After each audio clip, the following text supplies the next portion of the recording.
মানুষের মাংস খেতে চায় শকুনের বাচ্চা, বায়না ধরেছে খুব। তাই বাবা শকুনকে বলল মানুষের মাংসই চাই। বাবা উড়ে যেয়ে এক টুকরো মাংস আনলো, কিন্তু খেতে যেয়ে দেখলো না না, এটা তো মানুষের মাংস না, শূকরের মাংস। তাই বাবাকে বলল মানুষের মাংস চাই। বাবা আবার উড়ে গেল, কিন্তু এবার বাবা আরও এক টুকরো মাংস এনে দিল। শকুনের বাচ্চা খেতে যেয়ে বুঝতে পারলো এটা আসলে মরা গরুর মাংস।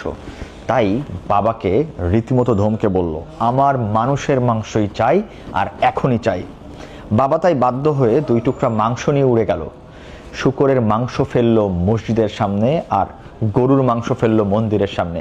কিছু সময়ের মধ্যেই দাঙ্গা বেঁধে গেল, 100 মানুষের লাশ পড়ে গেল। বাবা ছেলে ডাল থেকে নেমে এসে পেট পুড়ে মানুষের মাংস খেলো।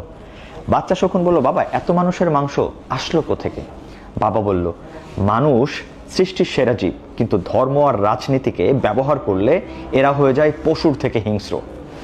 তখন সন্তান বলল বাবা তুমি এত খারাপ, ধর্মকে ব্যবহার করলে? বাবা বলল তুমি এখনই মাংস খেতে চেয়েছো, ধর্মের আবেগটা খুব তীব্র, তাই ধর্মকে ব্যবহার করেছি।